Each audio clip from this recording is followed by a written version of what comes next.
होता, दुनिया में आतंकवाद का मुद्दा न उछला होता यदि हमने आतंकवाद को अच्छे से कुचला होता। यदि हमने आतंकवाद को अच्छे से कुचला होता।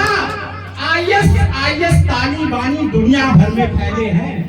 आईएस तालिबानी दुनिया भर में फैले हैं और जैश मोहम्मद हिजबुल वालों के फन बड़े विषैले हैं। जैश मोहम्मद हिजबुल वालों के फन बड़े विषैले हैं। इन लोगों ने नई पीढ़ियों को आतंक सिखाया है।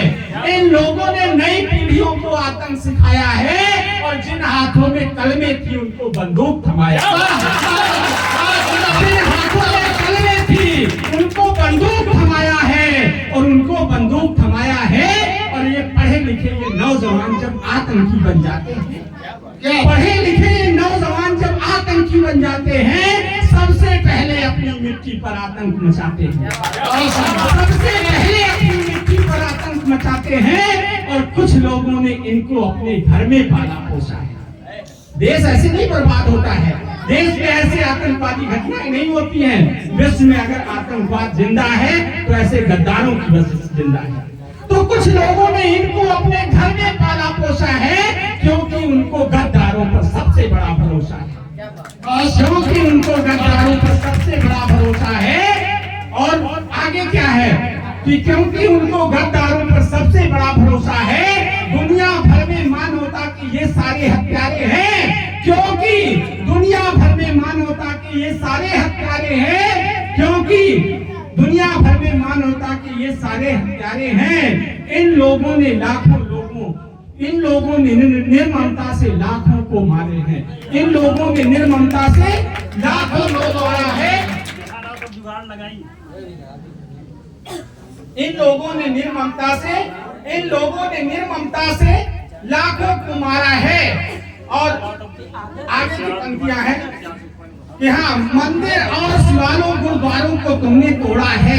मंदिर और शिवालयों गुरुद्वारों को तुमने तोड़ा है।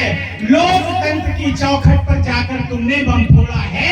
लोकतंत्र की चौखट पर जाकर तुमने बम फोड़ा है। बुद्ध और भगवान राम ना तुमको कभी सुहाए हैं।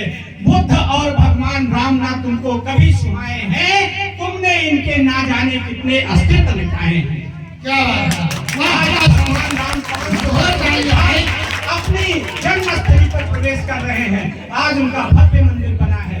तो ये ऐसे कुकृत्य करने वाले लोगों की वजह से इतने वर्ष लग गए भगवान राम को अपने घर में आने पर। तो मैंने लिखा कि बुद्ध और भगवान राम ना तुमको कभी सुनाए हैं। तुमने इनके ना जाने कितने अस्तित्व मिटाए हैं। तुमने अपने मजहब का ईमान बेच कर रख डाला। आदम की औलादों वो इंसान बेच कर रख डाला। आदम की औलादों इंसान बेच कर रख डाला।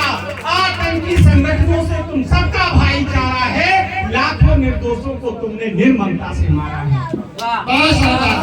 लाखों निर्दोषों को तुमने निर्ममता से मारा है। और गर्भवती महिलाओं के पेटों को तुमने काटा है। अभी आपने देखा होगा कि इजराइल और हमास के बीच में झगड़े हो रहे थे। घटनाएं घट रही थी, वैश्विक द्वंद्व चल रहा था। तो कितनी गर्भवती महिलाओं की हत्याएं हुई। तो मैंने लिखा कि गर्भवती महिलाओं के पेटों को तुमने काटा है और नन्हे मुन्ने बेजुबान बेटों को तुमने काटा है। नन्हे मुन्ने बेजुबान बेटों को तुमने काटा है। और कितनी बहन बेटियों की इज्जत को तुमने लूटा है। तब जाकर मेरी कविता में गुस्सा मेरा फूटा है। तब जाकर मेरी कविता में गुस्सा मेरा फूटा है। तब जाकर मेरी कविता में गुस्सा मेरा फूटा है। और गुस्सा जब फूटता है तो क्या होता है कि बारूदी हथगोलों से तुमने सबको झुलसाया है। बारूदी हथगोलों से तुमने सबको झुलसाया है। तुमने हर मजहब का, तुमने दुनिया भर में हर मजहब का खून बहाया है। तुमने दुनिया भर में हर मजहब का खून बहाया है।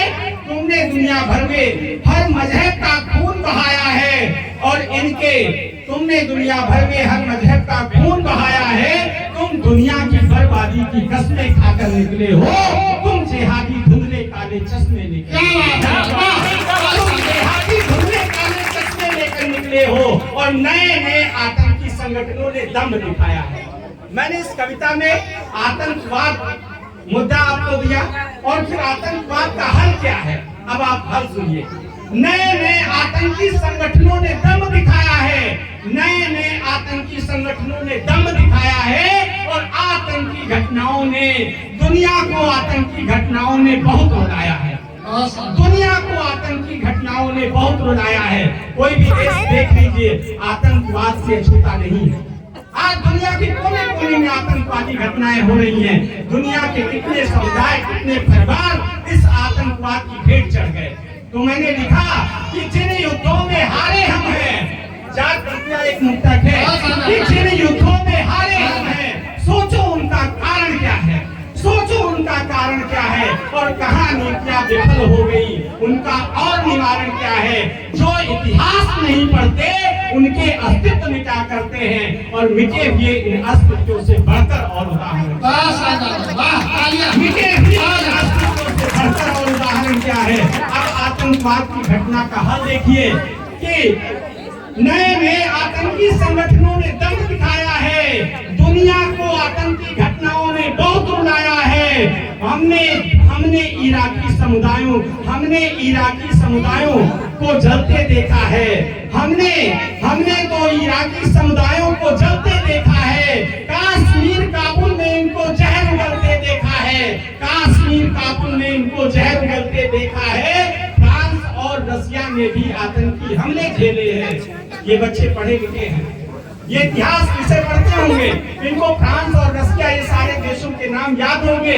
ये सारे देश आतंकवाद की भेंट चढ़ चुके हैं। तो मैंने लिखा कि हमने तो इराकी समुदायों को जलते देखा है और कश्मीर काबुल में इनको जहर उगलते देखा है।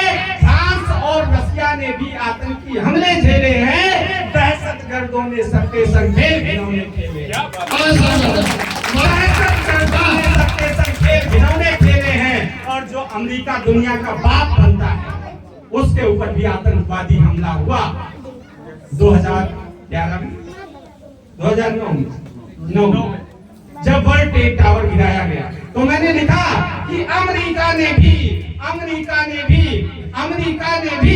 विषधर सर्पों को डसते देखा है, अमेरिका ने भी विषधर सर्पों को डसते देखा है और ओसामा के चंगुल में तो खुद को फंसते देखा। आतंकवादी था जिसने वर्ल्ड ट्रेड टावर को गिराया। तो मैंने लिखा कि अमेरिका ने भी तो विषधर सर्पों को डसते देखा है, ओसामा के चंगुल में तो खुद को फंसते देखा है। लेकिन अमेरिका है क्या? अमेरिका बड़ा चालाक देश है। वो तो अपने ऊपर जब हमले होते हैं तो बड़ी बड़ी बातें करता है कि दुनिया से आतंकवाद हटना चाहिए, दुनिया में ये होना चाहिए। और जब भारत पर आतंकवाद हमला होता है, जब मुंबई में आतंकवादी घटनाएं होती हैं तो ये सब चुप्पी साध लेते हैं। तो मैंने लिखने का प्रयास किया, आपका आशीर्वाद चाहूंगा, मन चाहूंगा कि अमेरिका यूएनओ को भी अब सतर्क रहना होगा। यूएनओ को जानते होंगे बच्चे जो पढ़े होंगे, यूनाइटेड नेशंस ऑफ ऑर्गेनाइजेशन 5 देशों का संगठन है जो देश के दुनिया के बड़े बड़े मुद्दों पर निर्णय लेता है, बड़े बड़े बदलाव करता है दुनिया में। तो मैंने लिखा अमेरिका यूएनओ को भी अब सतर्क रहना होगा और आतंकी घटनाओं के खिलाफ खुलकर कहना होगा। आतंकवाद मुद्दे पर चुप रहना सबके लिए घातक है। तो मैंने लिखा कि अमेरिका यूएनओ को भी अब सतर्क रहना होगा और आतंकी घटनाओं के खिलाफ खुलकर कहना होगा। और आतंकी चाहे कोई आतंकी घटनाओं के खिलाफ खुलकर कहना होगा, चाहे आईएस वाले, चाहे अल कायदा वाले, चाहे तालिबानी हो, चाहे अल कायदा वाले, चाहे तालिबानी हो, और चाहे आईएस वाले, चाहे खालिस्तानी हो। खालिस्तान का भी नाम आ रहा है। तो चाहे अल कायदा वाले, चाहे तालिबानी हो, चाहे आईएस वाले, चाहे खालिस्तानी हो, आतंकी हो कोई किसी का सगा नहीं हो सकता है। आतंकी हो कोई किसी का सगा नहीं हो सकता है। अपने दामन के दागों को कभी नहीं धो सकता है, अपने दामन के दागों को कभी नहीं धो सकता है। और पूरी दुनिया को इन पर प्रतिबंध लगाना ही होगा। अगर आतंकवाद का हल चाहता है कोई, तो पूरे देशों को एक संगठित रूप में इस पर प्रयास करना चाहिए।